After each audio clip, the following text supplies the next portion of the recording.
Përshëndetje, përshëndetje të nderuar miqtë e mi. Ja ku po ritakohemi ditën e sotme në kanalin Monitor TV me mua Tirona Lilin për të komentuar dy ngjarjet më dinamike, më bomb që ndodhen mbrëm në shtëpinë e Big Brother VIP Kosovës. Do të nisim njerë fillimisht këtë komentim me hyrjen në shtëpi të babait të Tonit. Një hyrje në fakt që nga gjysma e publikut u mirëprit, u quajt më se normale, u quajt një ndërhyrje e një prindit shqiptar siç duhet të veproj, ndërsa në anën tjetër u quajt si një diçka e tepruar nga një shumicë dhe një diçka sikur Toni është 30 e ca vjeç dhe nuk duhet në asnjë mënyrë që të tolerohet, të menaxhohet një djalë i rritur nga prindërit për zgjedhjet e tija në jetë.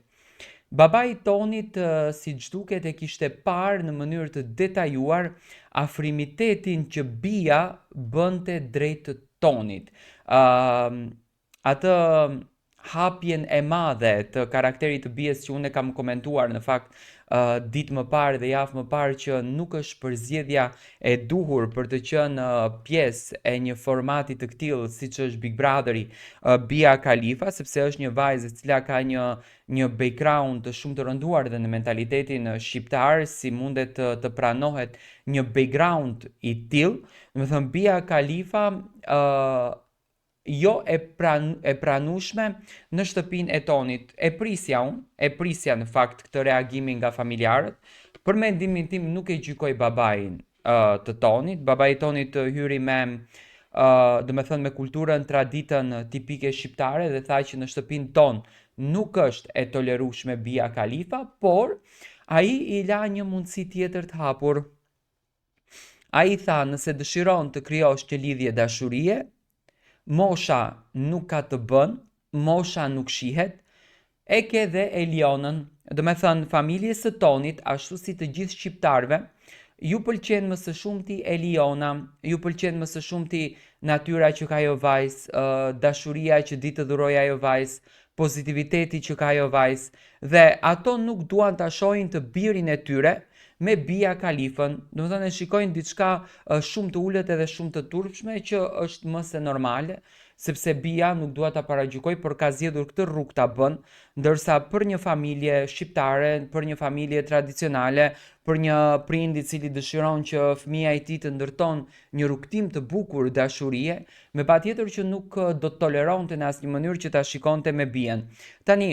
që i dha informacione nga jashtë, i dha informacione, kjo nuk është e drejtë, për këtë domethënë jam rreptësisht kundër, sepse i tha që jashtë del shumë keq dhe ja tregoi ti Tonit informacione që realisht nuk duheshte t'ja tregon fare, sepse është informacion nga jashtë dhe ne kemi thënë që gjithmonë informacionet nuk duhet toleruar, por siç duket presioni ka qenë shumë i madh drejt produksionit, drejt Big Brotherit për të hequr Tonin nga Bia. Tani ndoshta Big Brotheri edhe dëshironte që të krijon diçka mes Tonit edhe Bies, por domethënë familja ishte rreptësisht kundër. Tani do të shohim a do krijohet ndonjë afrimitet mes Elionës edhe mes Tonit, edhe pse në fillim domethënë kishte një lloj pëlqyeshmërie mes Tonit edhe Elionës,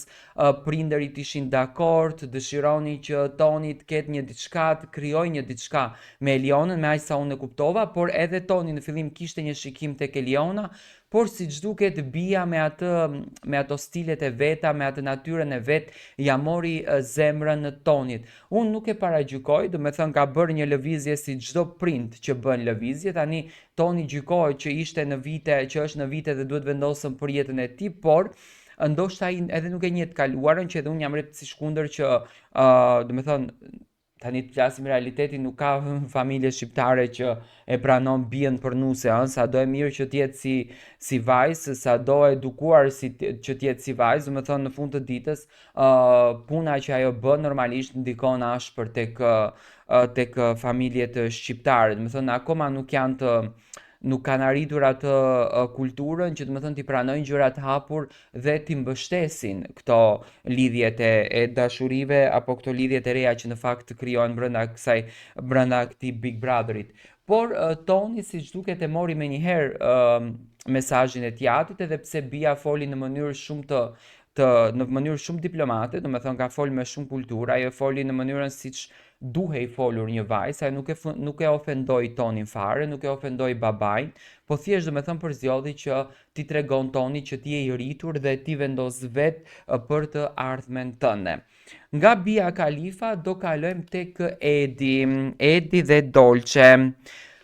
Mbrëm Dolce hyri në Grande Fratello, do me thënë një hyrje që ka mahnitur të gjithë. Që nga shikueshmëria që kishin me 232.000, 345.000, 400.000 shikime në videot e tyre, hyrja e Dolces arriti me njëherë në 1 milion. Do me thënë vetë banorët e Italisë, vetë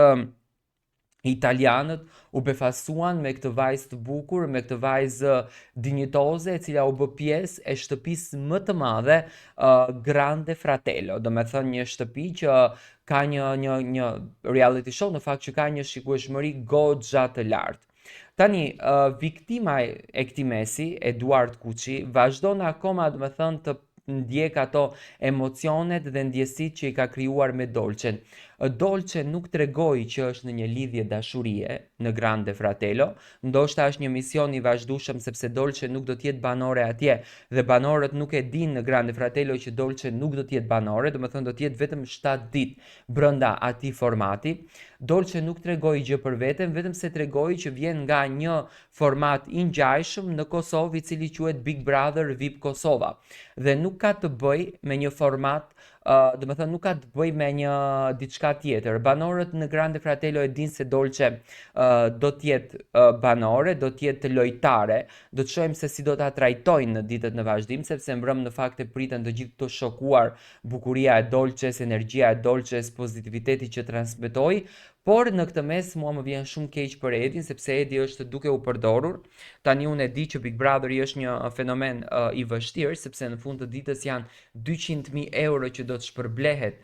njëri prej banorëve që do ta fiton dhe nuk është e lehtë, domethënë për t'i marrë ato 200.000 euro. Për 200.000 euro duhet luftosh, por Edi ka një ndjesi që Dolce e pret jashtë, Dolce ka dalë për problemet e saj, edhe pse Edi ishte në një pikpyetje në ditët më parë që a do të dalë apo do të qëndroj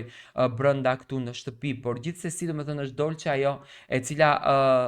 mbrëm siç u largua pak nga Edi. Tani do shohim a do vazhdon kjo lidhje, sepse duke njohur natyrën dhe karakterin e Edit, nuk ma merr mendja që do ta pranon si fenomen që Dolce ka shkuar në Grande Fratello dhe është rikthyer përsëri Big Brother, ndoshta banorëve nuk do t'ju tregohet fare që Dolce ka qenë në atë shtëpi. Por gjithsesi nuk ma merr mendja që Edi do të binte dakord që ta pranonte këtë fenomenin që Dolce ka luajtur të lojën, edhe pse